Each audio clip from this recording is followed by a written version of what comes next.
তিন শ্রেণীর ব্যক্তির বিরুদ্ধে আল্লাহ রাব্বুল আলামিন কিয়ামতের দিন স্বয়ং নিজে তার বিরুদ্ধে সাক্ষী হিসেবে দাঁড়িয়ে যাবেন। খুবই ভয়াবহ কথা ভাইয়েরা আমার। এই তিন শ্রেণীর ব্যক্তির মধ্যে আমাদেরকে রাখা যাবে না। আমরা যেন এই তিন শ্রেণীর ব্যক্তি না হই, এজন্য আগে আমাদেরকে কোন তিন শ্রেণীর ব্যক্তির বিরুদ্ধে আল্লাহ স্বয়ং সাক্ষী হিসেবে দাঁড়িয়ে যাবে তাদের বিরুদ্ধে, এটা আগে আমাদেরকে জানতে হবে।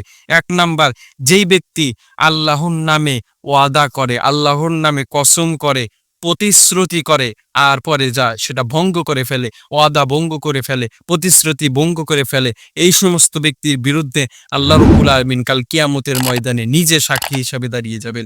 ২ নাম্বার, যেই ব্যক্তি শ্রমিককে সারাদিন কঠোর পরিশ্রম করানোর পরে তার বেতন ঠিক মতো দেয় না, এই সমস্ত ব্যক্তির বিরুদ্ধেও কাল কিয়ামতের ময়দানে স্বয়ং আল্লাহ রাব্বুল আলামিন দাঁড়িয়ে যাবেন। অতএব আমরা অনেকেই আছি, আমরা শ্রমিকদেরকে সারাদিন খাটাই, সারাদিন পরিশ্রম করানোর পরে এই মালিকগুলো ঠিক মতো বেতন দেয় না, ঠিক মতো তাদেরকে পারিশ্রমিক দেয় না, যে কারণে আল্লাহ রাব্বুল আলামিন তাদের বিরুদ্ধে কিয়ামতের দিন সাক্ষী দেবেন।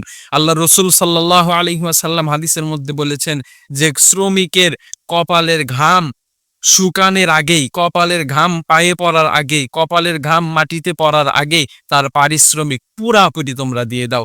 এ কারণে আমরা শ্রমিক দিয়ে কাজ করানোর পরে তাদের পারিশ্রমিক আমরা পুরাপুরি যত তাড়াতাড়ি দেওয়া সম্ভব তত তাড়াতাড়ি আমরা দেব। আর ৩ নাম্বার, যেই ব্যক্তি কোন স্বাধীন মানুষকে বিক্রি করে তার সম্পদকে ভক্ষণ করে, এদের বিরুদ্ধে আল্লাহ রাব্বুল আলামিন কাল কিয়ামতের ময়দানে সাক্ষী হিসেবে দাঁড়িয়ে যাবে।